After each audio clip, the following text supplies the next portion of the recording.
Em nome do Pai, do Filho e do Espírito Santo. Amém. Louvado seja o nosso Senhor Jesus Cristo, sua Mãe Santíssima Virgem Maria, para sempre seja louvado. Tudo bem, pessoal? Hoje é o 39º dia da Quaresma, né? Amanhã é o 40, né? Número 40. E amanhã é o Domingo de Ramos, né? É o dia que o povo aclamou Jesus como Rei, né? E é o dia bem próximo da Paixão de Cristo. Então, vamos viver cada dia, né, do seu dia, senão a gente vai começar a sofrer antes do tempo, que começa a pensar na dor de Jesus, então a gente começa a sofrer antes. Então hoje é o capítulo 39 do Êxodo. Rezar essa oração, né, pedindo que o Espírito Santo venha iluminar, tocar os nossos ouvidos e o nosso coração, para o que a gente vai escutar. Vinde, Espírito Santo, enchei os corações dos vossos fiéis e acendei neles o fogo do vosso amor. Enviai, Senhor, o vosso Santo Espírito, e tudo será criado, e renovareis a face da terra. Oremos, ó Deus, que instruíste os corações dos vossos fiéis com a luz do Espírito Santo. Fazei que apreciemos certamente todas as coisas, segundo o mesmo Espírito. E gozemos sempre da sua consolação, por Cristo em nós. Amém. O Espírito Santo também toque a nossa mente de tudo que vem querer atrapalhar este momento de oração. Capítulo 39. As vestes sacerdotais. Com a púrpura violácea vermelha de carmesim e com um linho fino torcido, confeccionaram as alfaias para o ministério do santuário e as vestes litúrgicas de Araão, como o Senhor tinha mandado Moisés fazer. Lembrando que isso aqui Deus tinha falado para Moisés o que ele devia fazer, e agora o povo está fazendo. Então eles estão fazendo as roupas sacerdotais, o altar, tudo conforme Deus mandou. Então aqui é a realização do que Deus pediu. Aí segundo, agora está falando como é que eles fizeram as vestes sacerdotais. O efode, que é um pano que fica embaixo do primeiro, que tem as 12 pedras aqui, falando das 12 tribos de Israel. O efode é tipo uma segunda roupa, assim, que fica embaixo desse pano, assim, que fica na frente. O efode foi feito de ouro, de púrpura violácea e vermelha, de carmesim e de linho fino torcido. O ouro foi laminado e cortado em fios para entretecê-los com a púrpura violácea e vermelha e carmesim e o linho fino num artístico bordado. Versículo 4. Fizeram ombreiras pregadas nas duas extremidades. O cinto para cingir o efode era do mesmo tecido, ouro, púrpura, violácea, vermelho e carmesim, e linho fino torcido, como o Senhor tinha ordenado a Moisés. Fizeram embutir as pedras de ônix e engastes de ouro, gravando nelas, como se gravam sinetes, os nomes dos filhos de Israel. Então que lá Deus já falou antes, né? Cada pedra tem o nome de uma tribo. Depois de as prender nas ombreiras do efode como pedras de recordação para os israelitas, como o Senhor tinha ordenado. O peitoral foi bordado artisticamente, da mesma maneira que o efode de ouro, púrpura, violácea, vermelho e carmesim, e de linho fino torcido. Versículo 9, era quadrado e duplo, com um palmo de comprimento por um de largura. Foi enfeitado com 4 carreiras de pedras preciosas. Na primeira carreira tinha um rubi, um crisótilo e uma esmeralda. Então na primeira é um quadrado aqui no meio, né? Tem 3 carreiras assim. E cada pedra simboliza um povo de das 12 tribos de Israel. Onde que eu estava aqui? Aí, ó. Na segunda, uma turquesa, uma safira e um ônix. Na terceira, um opala, uma ágata e uma ametista. E na quarta, um crisólito, um berilo e um jaspe. As pedras eram 12, correspondente aos nomes dos filhos de Israel. Cada uma gravada, como se grava sinete, com um dos nomes das 12 tribos de Israel. Então você vai imaginando as pedrinhas, né? O nome. Num outro vídeo eu coloquei a foto. Aí, né, depois eu coloco junto com o vídeo, né? Essa foto. No peitoral foram prendidas correntinhas de ouro puro, traçadas como um cordão. Fizeram 2 engastes, 2 argolas de ouro. Então vou colocar a foto aqui do sacerdote, né, com essa vestimenta sagrada. Passaram os 2 cordões de ouro pelas argolas nos extremos do peitoral. Fixaram as pontas dos cordões nos 2 engastes e as prenderam na parte dianteira das ombreiras do efode. Fizeram 2 argolas de ouro e as puseram nas pontas inferiores do peitoral, na sua orla interior, oposta ao efode. Quer ver se o pessoal só vê aqui se tá, né? Se o microfone tá ligado, né? Fizeram ainda outras 2 argolas de ouro e as puseram na parte inferior das ombreiras do efode. Então imagina aqui. Pela frente, perto da sua juntura e acima do cinto, o efode, do cinto do efode, com um cordão de púrpura fixado ao peitoral, unindo por suas argolas as argolas do efode, para que o peitoral fixasse por cima do cinto do efode, sem dela se desprender, como o Senhor tinha mandado Moisés. Versículo 22. Fez-se o manto do efode bem tecido, todo de púrpura violácea.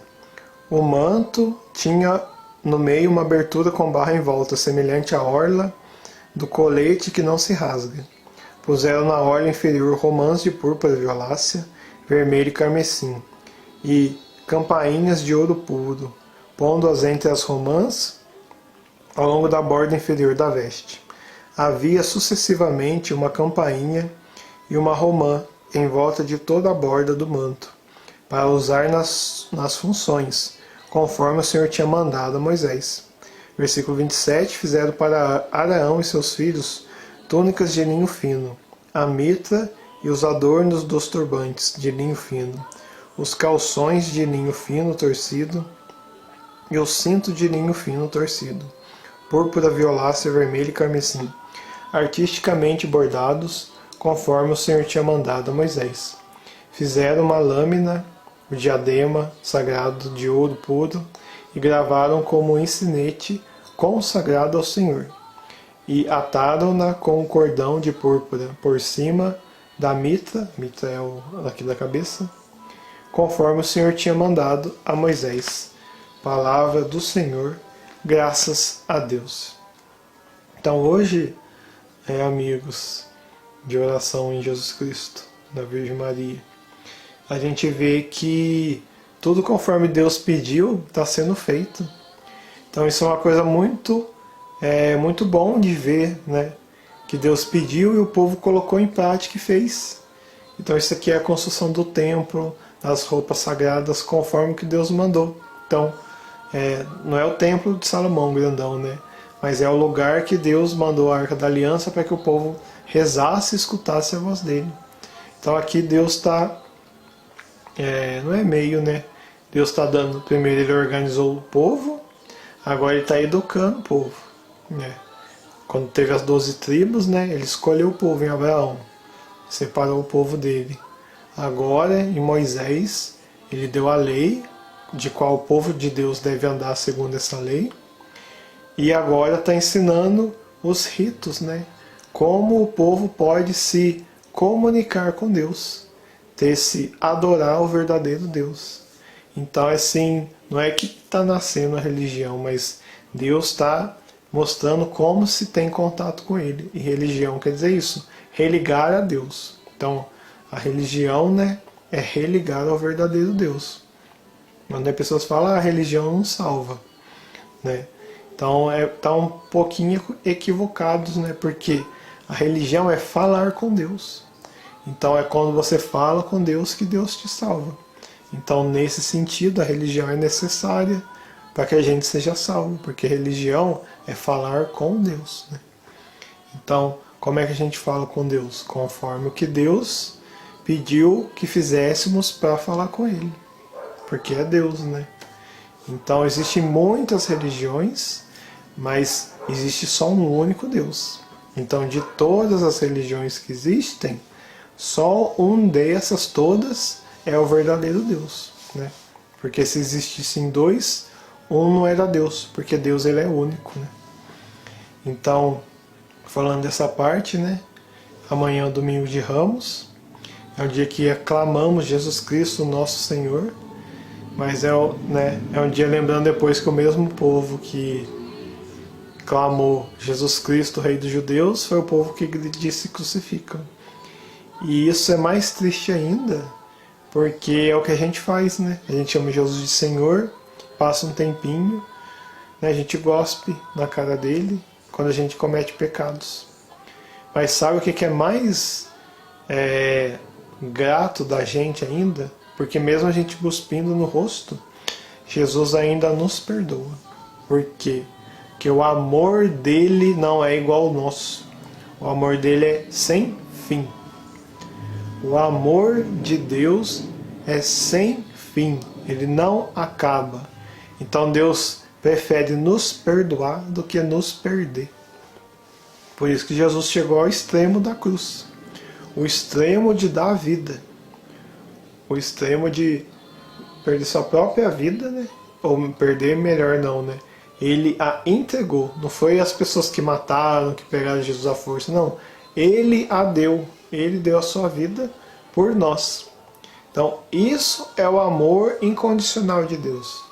Então, todo mundo aí que está vendo que se sente pecador, que nós somos, lembra que o amor de Deus é muito maior que o nosso pecado.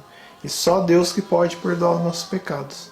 Basta a gente confessá-los, né? E arrepender do fundo do coração, querer mudança. Porque Deus já quer nos perdoar, que nem eu acabei de falar. Deus prefere nos perdoar do que nos perder, certo? Mas é escolha nossa, amém? Deus não condena ninguém. Cada pessoa se condena. Jesus Cristo mesmo fala em João. Quem crê no Salvador, que é Jesus Cristo, será salvo. Quem não crê já se condenou.